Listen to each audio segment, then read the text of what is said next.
Hello, Ifugao. Lalo-lalo dyan sa Kiangan. At syempre, ang lahat ng parte ng Cordillera. Ang Abra, Apayao, Kalinga, Mountain Province at Benguet. Especially alam ko, dismayado kayo sa resulta sa nangyaring beauty pageant sa Coronation Night, no? Hindi natin inaasahan eh. Kasi nga, umaasa tayo na talagang iuwi ng ating kababayan yung corona. Pero sa huli, babagsak naman pala siya sa kawalan. Sa dami-dami na natanggap niyang parangal, wala pa rin. Saka obvious naman, maraming bumoto sa kanya. Alam ko mostly na bumoto sa kanila ay mga kababayan nating mga Ifugao. At yun nga, yung pagkakaisa ng Cordillera.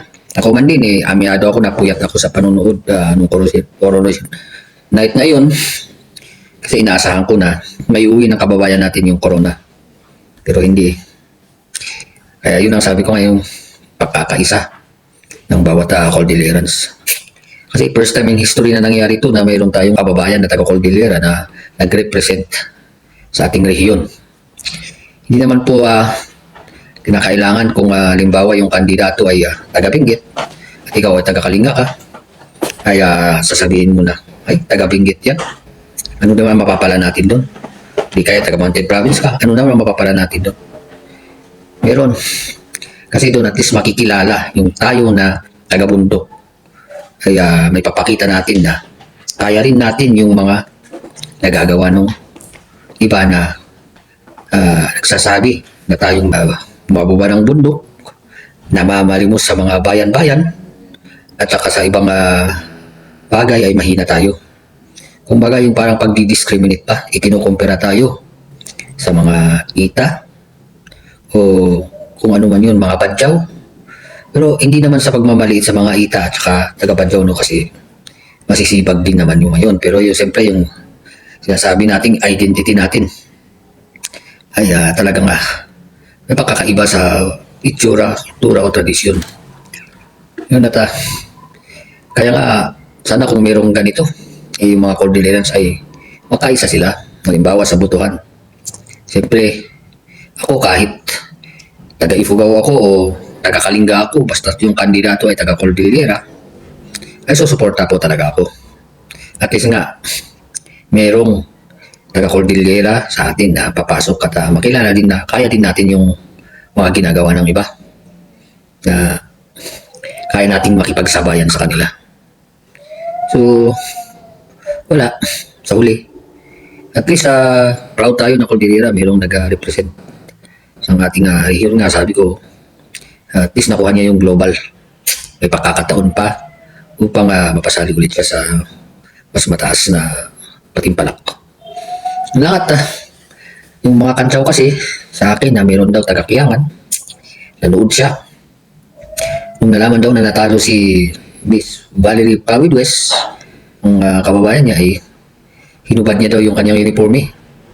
Yung huli, uhubarin niya daw sana yung kanyang sulpan, yung para itatapon sa inis.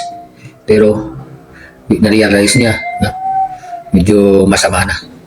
Okay naman ang sumuporta. Huwag lang natin masyadong damdamin or yung control natin yung emosyon natin. Yun lang naman parang kantsaw lang sa atin yun. And then sana nasimulan na to na mayroong representative na taga-Cordillera sa atin, and umaasa ako na yung ibang mga taga-Cordillera ay makikisali din sa patimpalak na ganito kahit ano mga patimpalak. Kasi yung pagkakaisa ng bawat isa sa Cordillera ay napakalaga. Gaya ng ating boksingero dito sa Pilipinas na si General Casimero. Alam naman natin na napakaangas doon, maraming naiinis, pero kung minsan nandun pa rin yung suporta ng mga taga-Bisaya. Pinapakita nila na sinusuportahan siya. Kasi yung pagsuporta nila sa kanya ay parang nagbibigay ng inspirasyon din. So, ang nangyayari nga din sa atin kasi, yung isang boksingero natin si Carl James Martin, ay binabas din nila dahil kay Casimero. Pero alam natin yung baka tao naman yung boksingero din natin na taga-Cordillera at nandun naman sa ugali natin, kultura, tradisyon natin na huwag mong gawin yung mga bagay na hindi kaya-haya. Yung paniyaw, inayan.